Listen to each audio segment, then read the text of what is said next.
The water came through the ceiling first,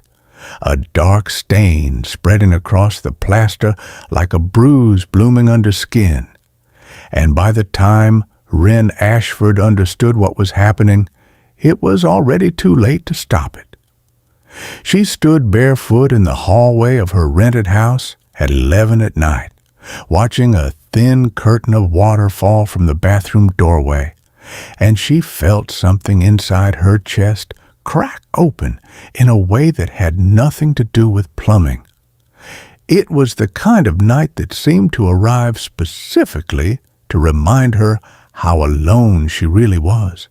how every small disaster now landed on her shoulders and nobody else's, and how the life she had built for herself after the wedding that never happened was made of nothing but borrowed time and bad pipes. She would remember much later that she had laughed once, a short, broken sound, right before she picked up her phone with trembling hands and called the only person in the world who still answered no matter the hour. If this story is touching something in you already, if you believe that broken things, including broken people, can still be fixed by the right hands at the right time, type "I believe" in the comments before you keep reading. And take a second to like this video. Share it with someone who needs a little hope tonight. And subscribe to Secret Storyline so you never miss the next one. And tell us in the comments, where are you watching from tonight? I read every single one, and I love knowing how far these stories travel. Wren had moved into the small blue house on Linden Street 8 months earlier, in the cold gray weeks after she returned the ring to Connor Pierce and watched him drive away with half of the furniture and all of the certainty she had once had about her own future. She was 29 years old, a freelance illustrator who drew children's book characters for a living and barely scraped together enough to cover rent some months, and she had told everyone, including herself, that she was fine. She had practiced the word so many times that it had stopped meaning anything at all. Fine was the word she used when her mother asked if she was eating. Fine was the word she used when Daphne Hale, her best friend since their freshman year of college, asked if she wanted company on a Friday night. Fine was the lie she told the mirror every morning while she pulled her hair back and reminded herself that independence was supposed to feel like freedom, not like drowning in slow motion. Wren and Daphne had met during the first week of college, assigned as roommates by a housing algorithm that had, against all odds, gotten something exactly right. Daphne was loud where Wren was quiet, impulsive where Wren planned everything 3 steps ahead, and somehow the friendship had worked from the very first night, when Daphne knocked on the thin dorm wall separating their beds at 2 in the morning just to ask if Wren was also too homesick to sleep. They had stayed close through every chapter since, through Daphne's whirlwind marriage to a man named Theo, who made terrible puns at every family dinner, through Wren's slow, steady relationship with Connor that everyone assumed would last forever, through job changes and apartment moves and the small, ordinary griefs of growing up.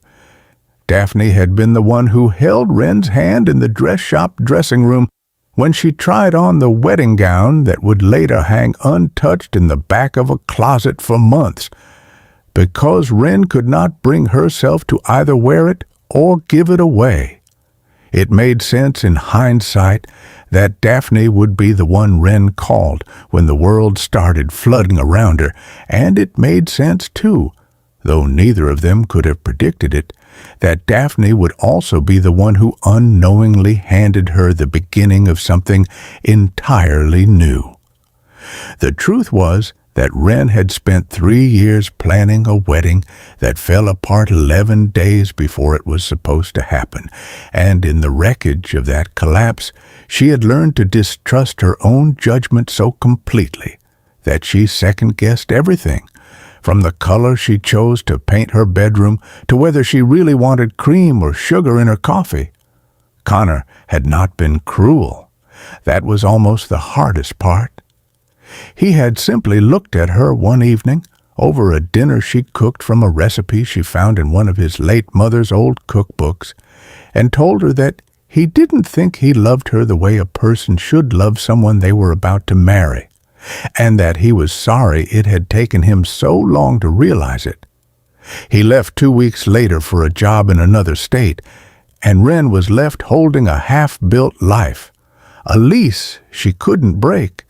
and a heart that felt like it had been emptied out with a spoon. So, when the pipe behind her shower wall finally gave way that stormy Thursday night,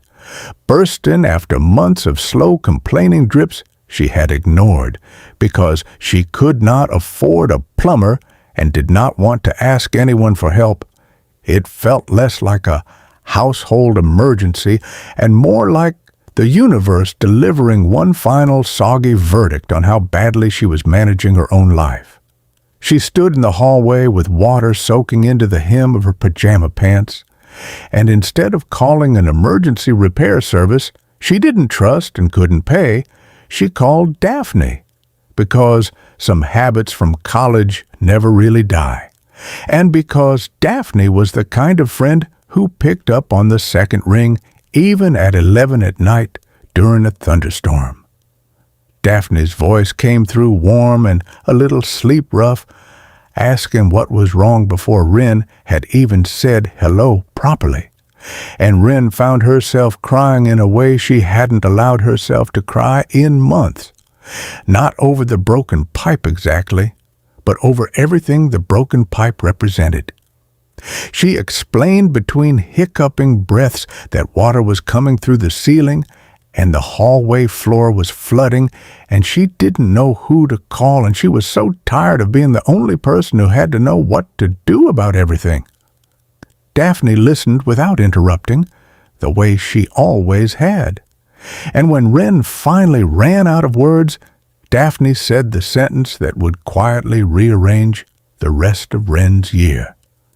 She said that her brother Gideon did exactly this kind of work,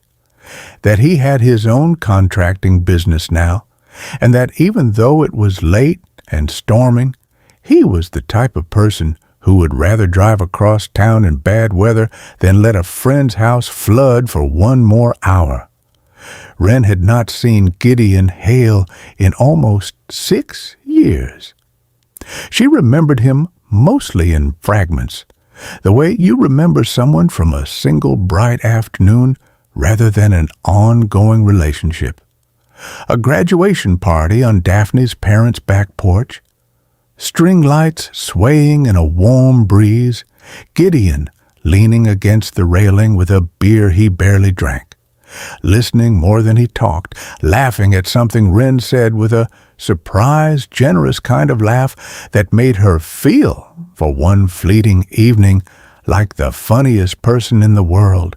She remembered that he had asked for her number that night, and she had been too tangled up in the early days of dating Connor to give it to him, and she remembered the small, specific pang of regret that followed her home afterward,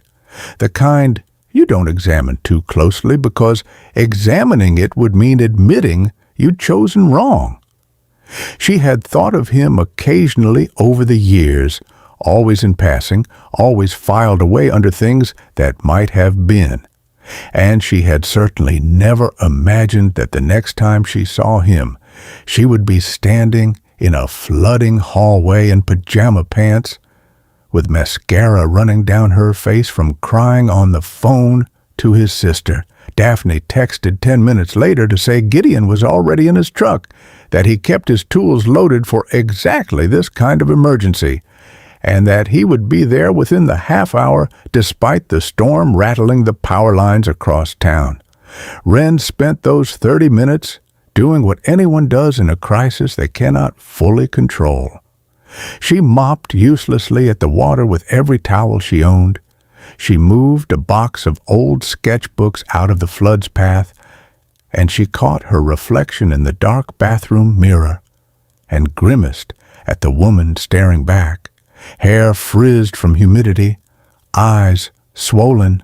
wearing a faded college t-shirt that had somehow survived the breakup purge of Connor's belongings. She told herself it didn't matter what she looked like. She told herself this was Daphne's brother, an old acquaintance, nothing more, here on a purely practical errand in the middle of a storm. She told herself a number of things in those 30 minutes that would all turn out to be only partially true. When the truck finally pulled into her driveway, headlights cutting through sheets of rain, Wren felt her stomach do something unfamiliar and unwelcome. A small lurch of anticipation she immediately tried to talk herself out of. She opened the door before he could knock, and there he was, taller than she remembered, dressed in a worn gray Henley with rain darkening the shoulders, a heavy toolbox in one hand and a pipe wrench in the other, his dark curls flattened slightly by the downpour, his eyes finding hers with an expression that was somehow both familiar and entirely new. He smiled, and it was the same surprised, generous smile from the graduation party 6 years earlier. And he said her name like it was something he had been keeping in his pocket for a long time, waiting for the right moment to take it out again. He didn't make a single comment about how she looked, or about the late hour, or about the fact that she'd clearly been crying. He simply stepped past her into the flooded hallway,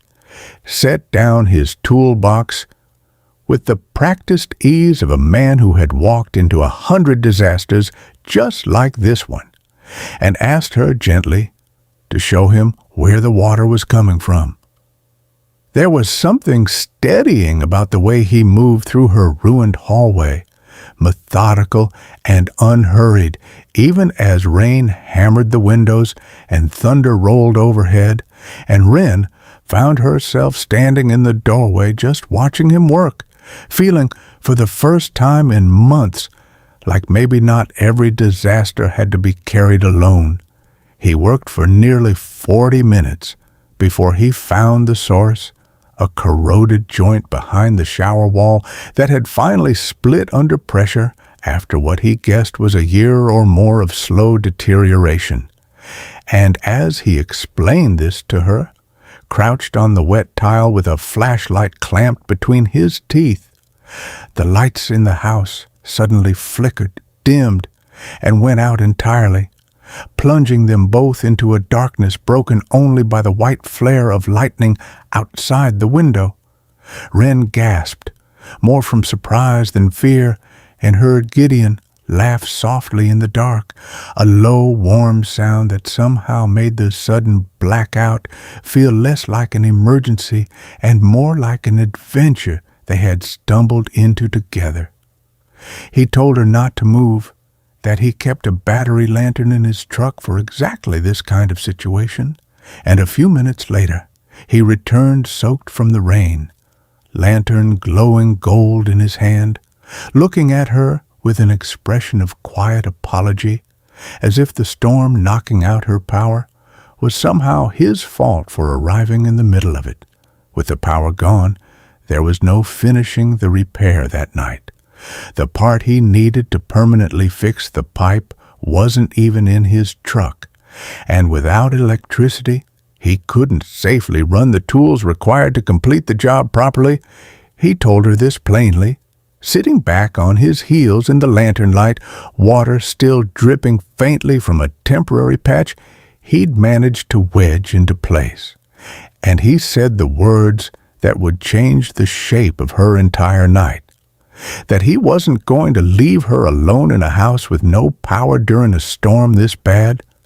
not when the roads were already starting to flood on the way over, and that if she didn't mind the company, he'd rather wait it out with her until morning when he could finish the job in daylight and decent weather. Wren said yes before she had even fully considered what she was agreeing to, and the two of them ended up sitting on the living room floor an hour later, lantern between them, a blanket from the hallway closet draped over Wren's shoulders, because the storm had dropped the temperature in the house several degrees, and two mismatched mugs of tea steaming in their hands because Gideon had insisted on at least doing that much with the stove's remaining gas burner. The conversation started small, the way conversations between near strangers always do, drifting through safe subjects like Daphne's upcoming birthday and the contracting business Gideon had built from nothing over the past 4 years, and the children's books Wren illustrated, one of which he admitted, a little sheepishly, that he had actually bought for his niece without realizing the artist was someone he already knew. It was somewhere around 1 in the morning, with the storm still rattling the windows and the lantern burning lower, that the conversation stopped being small. Wren wasn't entirely sure what made her say it, whether it was the darkness or the exhaustion, or simply the strange safety of talking to someone who had no stake in judging her. But she found herself telling Gideon about Connor, about the wedding that collapsed 11 days out, about how she had spent the better part of a year afraid that there was something fundamentally unlovable in her that nobody had bothered to mention until it was too late to fix. She told him about the nights she lay awake, rehearsing the breakup conversation over and over, searching for the moment she should have seen it coming, and how she had started to believe that maybe she simply wasn't the kind of person people stayed for. Gideon listened to all of it without interrupting, the same way Daphne always had. But when she finally finished, he didn't offer the easy reassurances she had braced herself for. He didn't tell her that Connor was a fool or that she was better off, or any of the soft, well-meaning things people say without really thinking about what they mean. Instead, he was quiet for a long moment, turning his mug slowly between his hands, and then he told her something he said he had never said out loud to almost anyone outside his own family. He told her that 2 years earlier he had been engaged too, to a woman named Sophie, who he had loved since they were both 23 years old, and that 6 months before their wedding, she had died in a car accident on a road she drove every single day on a Tuesday that started exactly like every other Tuesday, and that he had spent the better part of 2 years afterward believing that he had somehow used up his one chance at being loved the way he wanted to be loved, and that the rest of his life would simply be the long, quiet aftermath of that. He told her that fixing things, broken pipes and crumbling porches and houses that other people had given up on, had become the only thing that made sense to him in the months after Sophie died, because it was the one part of his life where effort actually produced results, where a problem could be diagnosed and repaired and made whole again, unlike grief, which simply sat in him no matter what he did. He said this without self-pity, in the same steady, unhurried voice he'd used to explain the corroded pipe joint, and Wren found herself crying again, but differently this time, not the brittle, lonely crying of earlier that night, but something that felt more like recognition, like finally being in a room with someone who understood exactly the particular shape of the whole loss leaves behind. They sat together in the lantern light for a long time after that, not talking, just existing in the same warm circle of glow while the storm slowly began to lose its strength outside. At some point, Wren noticed that her shoulder was resting against his, that neither of them had moved away when their arms touched, and that the silence between them had stopped feeling awkward and started feeling like something neither of them wanted to break. She glanced up at him once and found him already looking down at her, and for one long suspended moment, the kind of moment that exists outside ordinary time, she thought he might lean in and kiss her, and some honest, unguarded part of her wanted him to, but he didn't, not yet, and instead he reached over and gently tucked the blanket more securely around her shoulders, his hand lingering against her arm for just a second longer than was strictly necessary, and said quietly that he was glad Daphne had called him tonight, storm and all. In the quiet that followed, Wren found herself asking him something she hadn't planned to ask. The kind of question that only seems possible to voice in the dark, at an hour when the ordinary rules of polite conversation have already dissolved. She asked him how he had kept going, in the practical daily sense, in the months right after Sophie died, when grief was at its rawest and the world expected him to keep showing up for work and answering phone calls and pretending to function. Gideon considered the question seriously the way he seemed to consider everything, and told her that for the first few months he hadn't really kept going at all, not in any way that felt like living. His sister had driven 2 hours every Sunday for the better part of a year just to sit with him in his apartment, sometimes saying nothing for hours, simply making sure he ate something and that the dishes got washed and that he didn't disappear entirely into the silence of his own grief. He said that what finally pulled him back toward something resembling a normal life wasn't time, the way everyone promised it would be, but small specific tasks, fixing a neighbor's broken fence, repairing his mother's leaking roof, projects that gave his hand something honest to do, while his heart slowly remembered how to want things again. He told her that he hadn't realized how much he'd missed simply talking to someone, really talking the way they were talking now until this exact moment, sitting on her living room floor with a lantern burning low between them.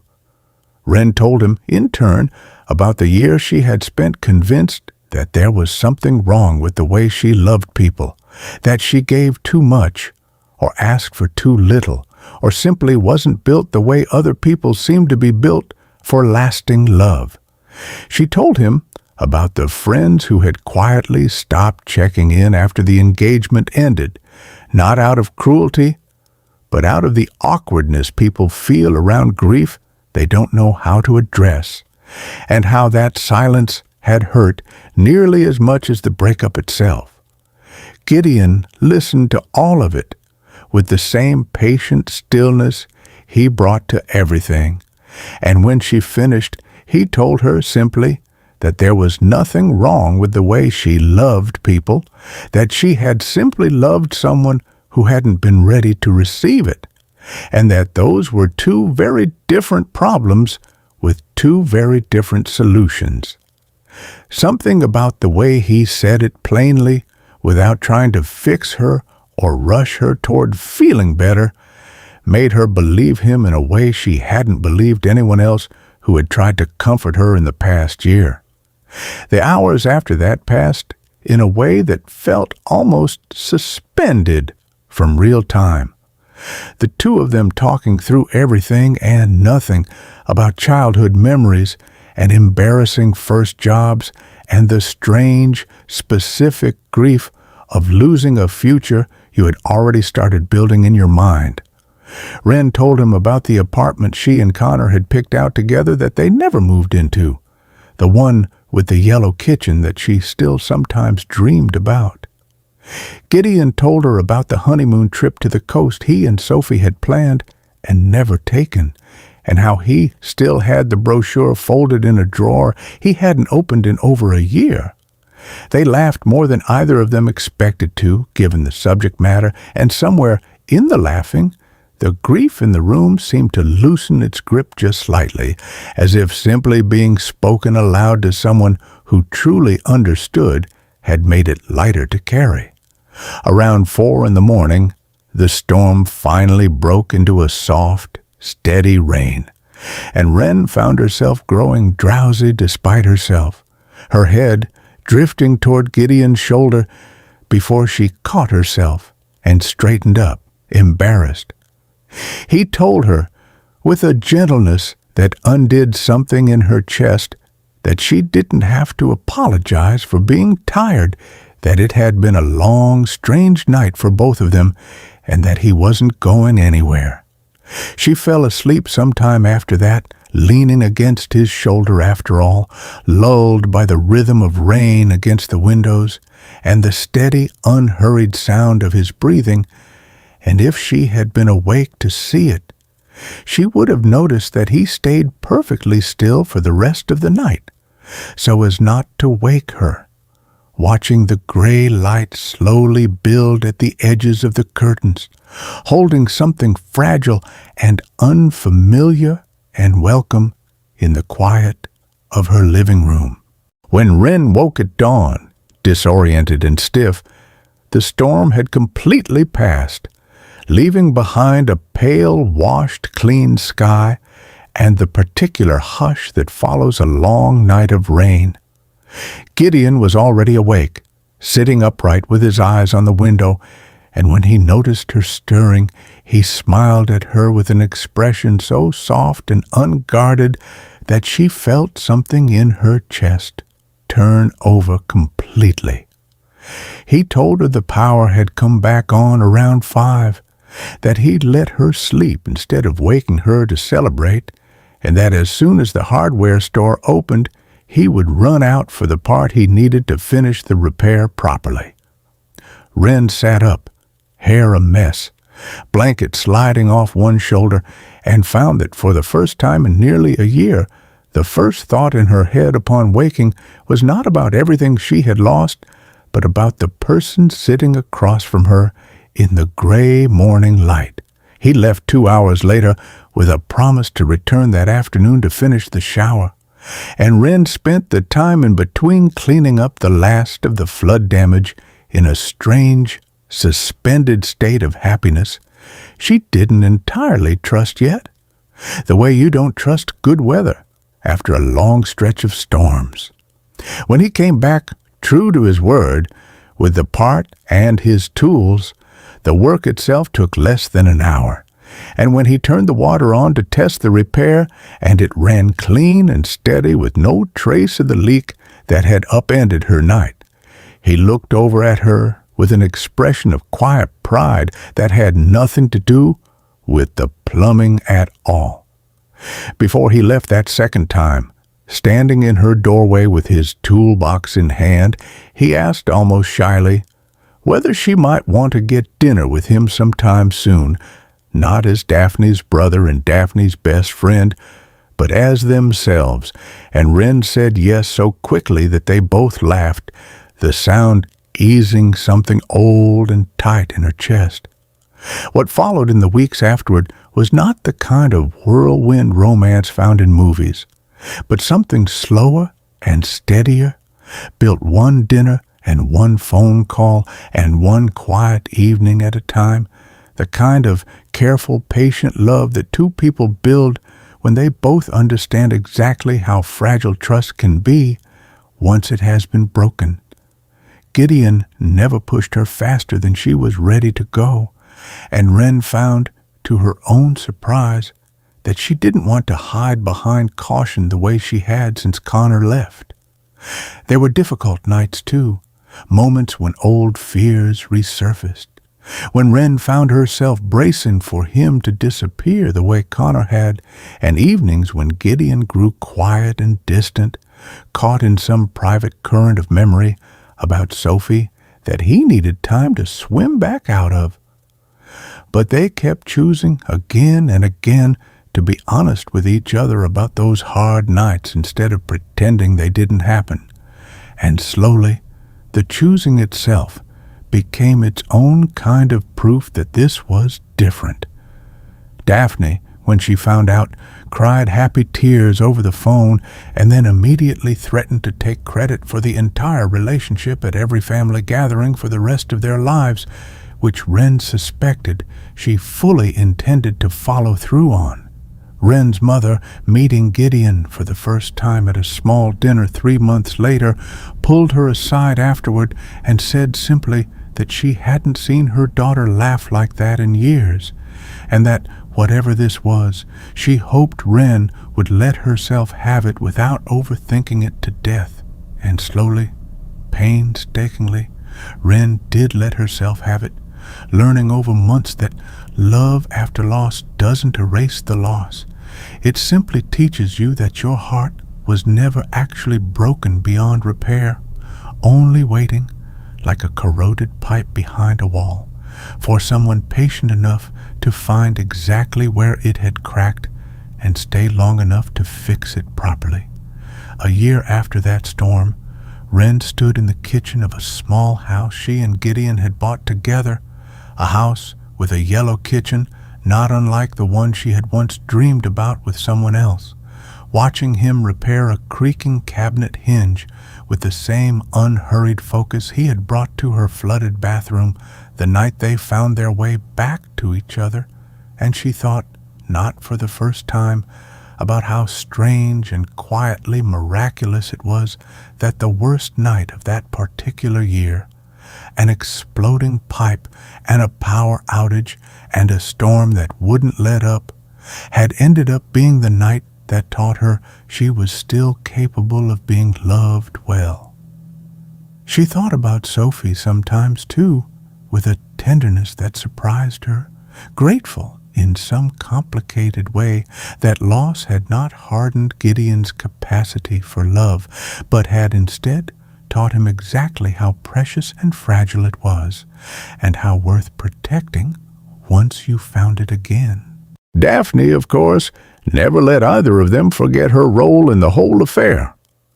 At their small backyard engagement gathering the following spring, she stood up with a glass of lemonade raised high and announced to the assembled family and friends that she expected to be named godmother to any future children on the strength of one single life-changing phone call, and the whole yard had erupted into laughter, Gideon included, his arm wrapped loosely around Wren's shoulders in the warm evening light. Wren's mother, who had once watched her daughter cry herself to sleep over a wedding that never happened, sat at that same gathering with tears in her eyes, not from sadness this time, but from the simple relief of watching her daughter laugh easily again, the way she used to laugh before heartbreak had taught her to guard it so carefully. There were quieter moments, too, the ones that never made it into the family stories told at gatherings, the ordinary Tuesday evenings when Gideon came home smelling of sawdust, and Wren looked up from her drawing table just to watch him exist in the same room with her, still faintly disbelieving that this steady, gentle kind of love had been waiting for her on the other side of so much loss. There were nights when old griefs still surfaced for both of them, when Wren caught herself flinching at small things that reminded her of Connor, when Gideon grew quiet on the anniversary of Sophie's accident and needed nothing from her except permission to be quiet. They learned slowly that love after loss does not mean the absence of grief, but the presence of someone willing to sit beside you in it without trying to talk you out of feeling what you feel, and that this, more than any grand romantic gesture, was the thing that had actually saved them both. Wren kept the lantern Gideon had carried in from his truck that first night, the one that had thrown gold light across her living room floor while the storm raged outside, and she set it on a shelf in their new house where she could see it every day, a small, unremarkable object that had quietly witnessed the exact hour her life began turning toward something better. She never told him how often she looked at it, how it had become, in her mind, a kind of private monument to second chances, to the strange grace of a broken pipe and a power outage, and a man willing to stay until morning instead of leaving the moment the job was technically finished. Some nights, falling asleep against his shoulder, the way she had that very first storm-soaked night, she found herself thinking that perhaps the bravest thing either of them had done was not surviving their separate losses, but choosing afterward to risk loving again anyway, fully aware this time of exactly how much it could cost, and deciding the risk was worth taking regardless. If this story moved something in you tonight, if it reminded you that even our darkest, most flooded moments can lead us somewhere we never expected to go, please take a moment to like this video and leave a comment telling us what part touched you most. Share it with someone who needs to believe that broken things, including broken hearts, can still be made whole again. And if you haven't already, subscribe to Secret Storyline so you're here for the next story we tell. Before you go, I want to ask one more thing of you. Comment the word morning below. If you believe that sometimes the people who show up to fix one small broken thing in our lives end up fixing something much bigger inside us instead. I read every comment, and tonight, more than ever, I want to know that this story found its way to you exactly when you needed it. And so the shower that broke on an ordinary stormy Thursday became, in the quiet retelling that Wren and Gideon would share for years afterward at dinner parties and family gatherings, the small accidental door through which an entire second chance at love walked into both of their lives, soaked from the rain, carrying nothing but a toolbox, a flashlight clamped between his teeth, and a willingness to stay until morning.